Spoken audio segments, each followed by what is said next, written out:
नमस्कार, आप सभी का इकोनॉमिक स्टडी में स्वागत है। आज हम जो टॉपिक डिस्कस करेंगे तो वो हमारा आज का टॉपिक रहेगा मौद्रिक नीति यानी मॉनेटरी पॉलिसी।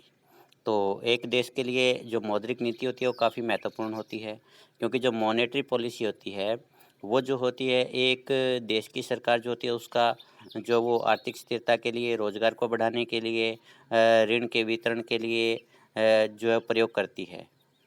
तो इस प्रकार से जब उत्पादन, आय तथा रोजगार, निवेश, बचत का जो है मौद्रिक नीति जो वो नियंत्रण कर सकती है, उनका अपने हिसाब से देश के हित के हिसाब से उनको जो है वो परिवर्तित कर सकती है। तो ऐसे में मौद्रिक नीति जो होती है वो काफ़ी महत्वपूर्ण बन जाती है।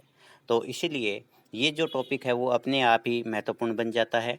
तो आज हम इस महत्वपूर्ण विषय के ऊपर जो डिस्कस करेंगे, तो इसमें हम केवल आज ये जानेंगे कि मौद्रिक नीति है उसका अर्थ क्या है और जो मौद्रिक नीति होती है उसके क्या उद्देश्य है। तो सबसे पहले हम जानते हैं कि मौद्रिक नीति का अर्थ क्या है।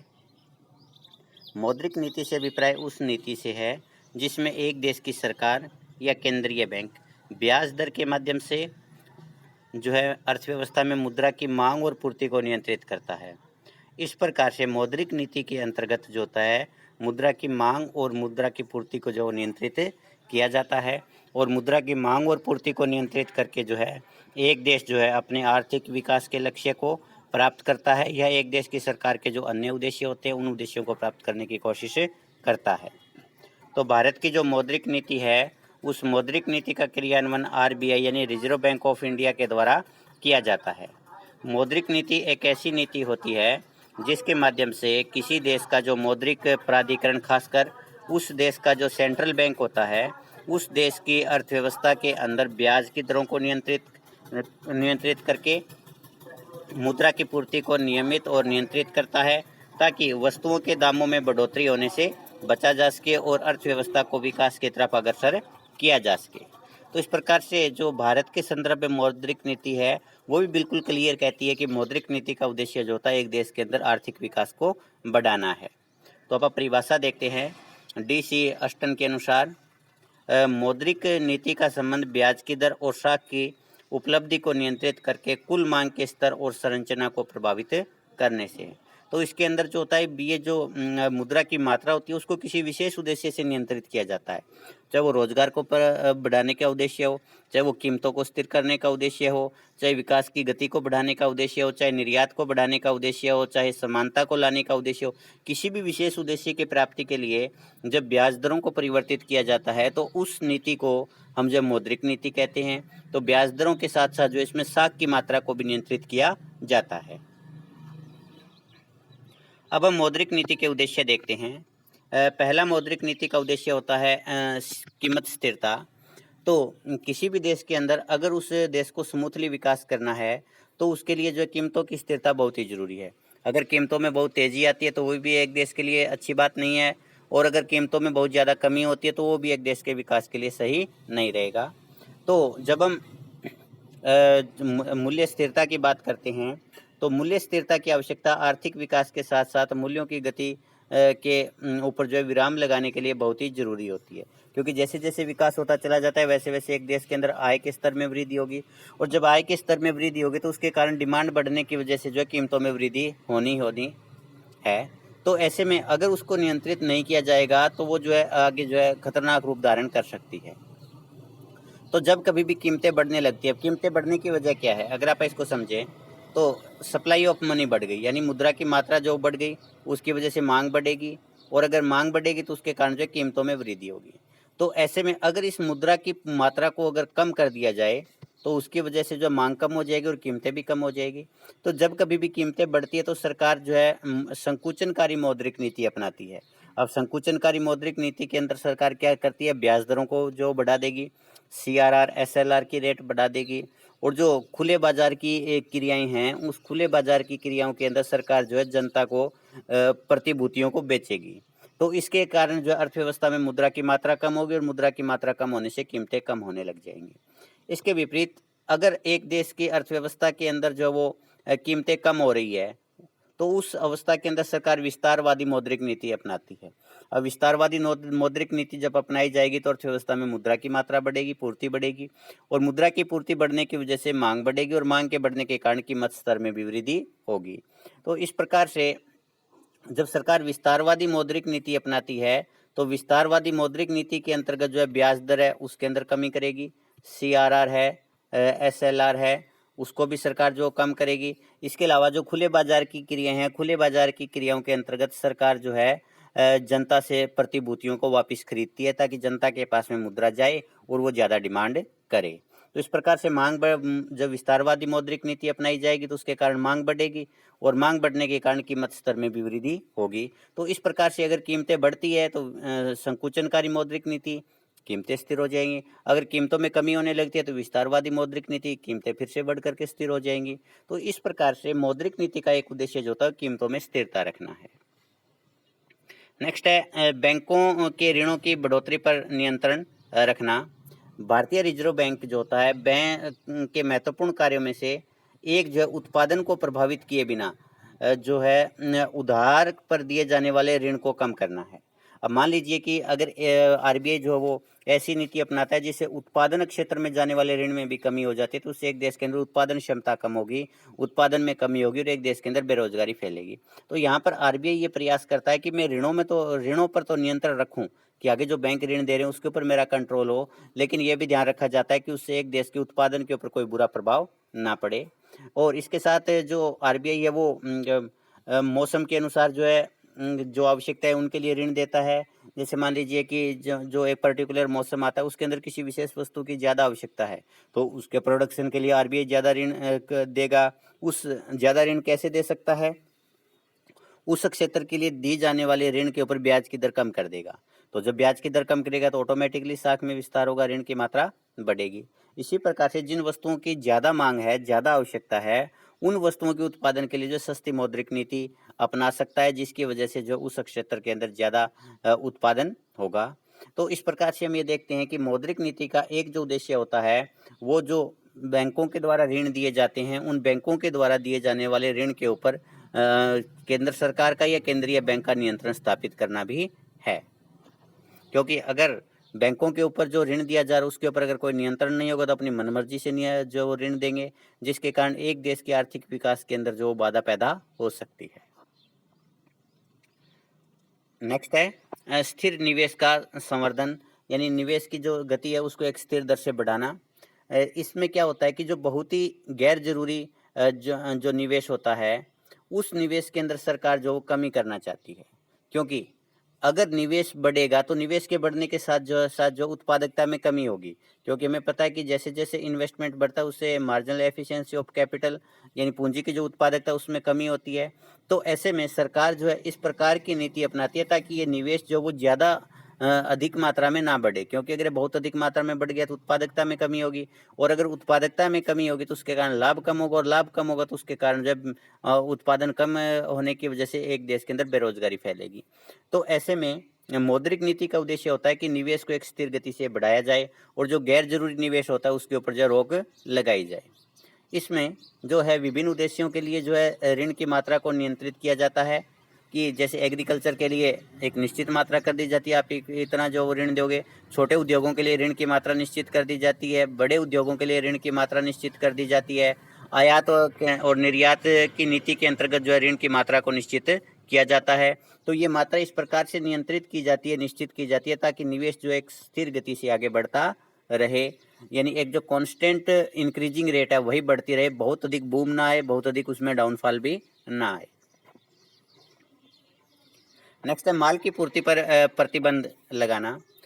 कई बार क्या होता है उत्पादों की जो भरमार होती है, यानी बहुत अधिक मात्रा में उत्पादन आ जाते हैं या उनकी अधिकता होती है, और या सामानों की जो होती है बहुत अधिक मात्रा में अगर सप्लाई की जाती है तो उसके कारण ये जो पूर्ति करने वाली इकाइयां होती है वो अपनी क्षमता से अधिक उत्पादन करने की वजह से बीमार हो जाती है, यानी जीर्णशीर्ण अवस्था में पहुंच जाती है। तो इस समस्या के संदर्भ में जो केंद्रीय मौद्रिक प्राधिकरण है उसने सामानों के प्रवाह पर प्रतिबंध लगाने के लिए बहुत महत्वपूर्ण निर्णय लिया है। इस रणनीति के अंतर्गत कई कार्य किए गए हैं, जैसे सामानों के स्टॉक स्टॉक होने से बचना कि एक आवश्यकता से अधिक मात्रा में सामानों का स्टॉक नहीं होना चाहिए। और इसके लिए संगठन जो है वो क्या करता है कि जो सुस्त मुद्रा होती है उसको रोकता है, कि आसानी से जो मुद्रा विभिन्न वस्तुओं और सेवाओं के उत्पादन के अंदर प्रयोग की जाती है, जिससे कि आवश्यकता से ज़्यादा प्रोडक्शन बढ़ जाता है, या एक जो कंपनी है उसका क्षमता से ज़्यादा प्रयोग होने लगता है, तो इस प्रकार की जो मुद्रा होती है उस मुद्रा के ऊपर जो रोक लगाई जाती है। तो इस प्रकार से मौद्रिक नीति का एक ये उद्देश्य भी होता है कि जो माल की पूर्ति है वो आवश्यकता अनुसार बनी रहे, ना तो उसमें ज़्यादा बढ़ोतरी होनी चाहिए और ना ही उसके अंदर जो ज़्यादा कमी होनी चाहिए। नेक्स्ट है निर्यातों को संवर्धन और खाद्यान्न खरीद प्रक्रिया का संचालन। अब ये जो है इसके अंतर्गत क्या होता है कि जो मौद्रिक नीति होती है उसके अंतर्गत जो निर्यात को बढ़ावा देने वाले उद्योग हैं, उन उद्योगों और उन वस्तुओं के जो व्यापार के ऊपर जो है विशेष जोर दिया जाता है। अब इसके अंतर्गत क्या किया जाएगा, जो उद्योग जो है निर्यात करने वाले हैं, उन निर्यात करने वाले उद्योगों को जो है सस्ता ऋण दिया जाएगा, अधिक मात्रा में ऋण दिया जाएगा, ताकि वहाँ पर प्रोडक्शन बढ़े। और जब निर्यात करने वाले क्षेत्र में प्रोडक्शन बढ़ेगा तो उससे एक देश का जो है निर्यात बढ़ेगा। और जब एक देश के अंदर निर्यात में वृद्धि होती है तो निर्यात के बढ़ने के कारण उस देश को विदेशी मुद्रा की ज़्यादा मात्रा प्राप्त होती है। अब उस विदेशी मात्रा का जो मुद्रा की मात्रा है उसका प्रयोग जो है विदेशों से खाद्यान्न खरीदने के लिए आसानी से किया जा सकता है। अदरवाइज अगर एक देश के पास में विदेशी मुद्रा की कमी है तो वो देश जो है विदेशों से आयात नहीं कर पाएगा। तो इस प्रकार से मौद्रिक नीति का एक ये भी उद्देश्य होता है कि निर्यात क्षेत्र को बढ़ाया जाए, ताकि निर्यात क्षेत्र का विकास होने के कारण एक देश के अंदर जो है ज़्यादा विदेशी मुद्रा की प्राप्ति होगी, और जो अधिक मात्रा में विदेशी मुद्रा की प्राप्ति हो रही है उसका प्रयोग जो है आगे अपने देश के विकास के लिए, अपने देश के जरूरत की वस्तुओं का आयात करने के लिए किया जा सकता है। आगे ऋण का वांछित वितरण। मौद्रिक जो प्राधिकरण होते हैं जैसे बैंक होते हैं, ये छोटे उधारकर्ताओं और प्राथमिक जो क्षेत्र है उनको दिए जाने वाले ऋण के आवंटन से संबंधित फैसलों पर नियंत्रण करता है। अब ये जो मौद्रिक प्राधिकरण होता है, ये मॉनेटरी जो अथॉरिटी है, इसके अंदर अंदर अगर आप भारत की बात करें तो इसके अंदर जो मुख्य अथॉरिटी वो आरबीआई है। तो आरबीआई क्या करता है कि बैंकों को अगर सीधा छूट दे देगा कि भाई आपको जो मैंने इतनी अमाउंट दे दी है उधार के रूप में, आप इसको चाहे आगे उधार जैसे मर्जी वैसे दे सकते हो। तो ऐसे में क्या होगा कि जो व्यापारिक बैंक है वो औद्योगिक क्षेत्र को, बड़े बड़े उद्योगों को ज़्यादा मात्रा में लोन देंगे, क्योंकि वहाँ उनको एक तो अधिक मात्रा में ब्याज की प्राप्ति होगी, दूसरा उनका जो लोन होगा वो सिक्योर्ड लोन होगा।